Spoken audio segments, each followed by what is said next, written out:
جب حالات بہت کٹھن ہو گئے مکہ المکرمہ کے اور اللہ کی طرف سے ہجرت کا حکم آنے والا تھا، تو حضرت ابو بکر رضی اللہ تعالی عنہ کو حضور نے کہا کہ اے ابو بکر تیار رہنا، امر الہی کے آتے ہی ہم اس شہر کو چھوڑ دیں گے۔ اور پھر وہ وقت آیا کہ جب کفار نے حضور کے گھر کا محاصرہ کر لیا، آقا کریم علیہ السلام کو معاذ اللہ شہید کرنے کے ارادے سے ارد گرد جمع ہو گئے۔ آقا کریم علیہ السلام نے ہاتھ میں خاک پکڑی اور سورہ یاسین پڑھتے ہوئے ان کی آنکھوں میں جھونکتے ہوئے حضور گزر گئے اور انہیں پتہ بھی نہ چلا، اور وہ مکان کا محاصرہ کیے ساری رات کھڑے رہے۔ صبح بستر سے حضرت علی المرتضیٰ اٹھے، اللہ اکبر، تو آقا کریم علیہ السلام نکل گئے اور حضرت ابو بکر صدیق کے گھر تشریف لے گئے۔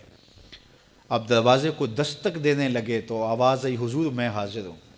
حضرت ابو بکر صدیق تیار کھڑے تھے، تو کہا ابو بکر تم تیار ہو؟ کہا حضور آپ نے کہا نہیں تھا کہ تیار رہنا، کبھی ہجرت کا حکم آ سکتا ہے تو میں تو اس دن سے ہی تیار رہتا ہوں کہ کب حضور آئیں اور جو فرمائیں میں وہی کروں۔ اور پھر وہاں سے لے کے حضور کو وہاں تک گئے، اور جبل سور کی چوٹی پر وہ غار ہے، اللہ اکبر، اس غار میں جانے سے قبل حضور کو باہر بیٹھنے کا کہا۔ عرض کی حضور ذرا میں غار کے اندر کے ماحول کا جائزہ لے لوں۔ غار کے اندر اترے، پہلے اس کو صاف کیا غار کو، پھر دیکھا جگہ جگہ سوراخ تھے، تو اپنا امامہ پھاڑ کے قمیض اتار کے اس کے ٹکڑے کر کے ان سوراخوں میں کپڑا دے دیا۔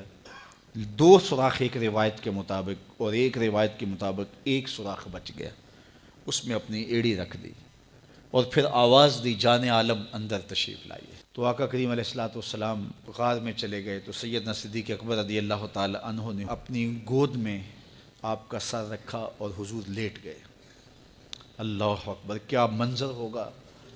صدیق اکبر نے حضور کو دیکھا اور جی بھر کے دیکھا، اور ایسا دیکھا کہ کوئی اور شریک بھی نہیں تھا۔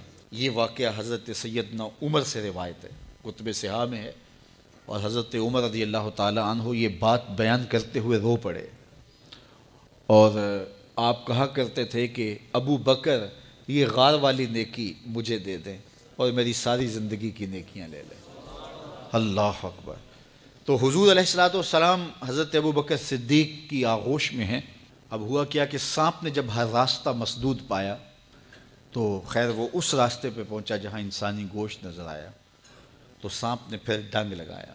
سانپ کا ڈنگ اچانک، تو انسان تو کپ کپا کے رہ جاتا ہے، اچانک تو چیونٹی کاٹ جائے تو انسان کپ کپا کے رہ جاتا ہے، چھپکلی گر جائے اچانک تو بندہ اپنے وجود کو جو ہے وہ متوازن نہیں رکھ پاتا۔ تو نیچے سے سانپ اور وہ ڈنگ لگا رہا ہے، لیکن لفظ سنیے، یہ حضرت عمر کی روایت ہے کہ حضرت سیدنا صدیق اکبر نے اپنی ٹانگ کو جنبش نہیں آنے دی، مخافۃ ان یتنبہ رسول اللہ، اس ڈر سے کہ کہیں حضور بیدار نہ ہو جائے۔ ساری توجہ ادھر رہی، بے اختیار آنکھوں سے آنسو ڈھلک پڑے، درد کی شدت اتنی تھی، اور آنسو گرے تو حضور کے رخسار پہ۔ آقا کریم بیدار ہو گئے۔ بیدار ہوتے ہی میرے حضور نے کہا ما لک یا ابا بکر، ابو بکر کیا ہوا؟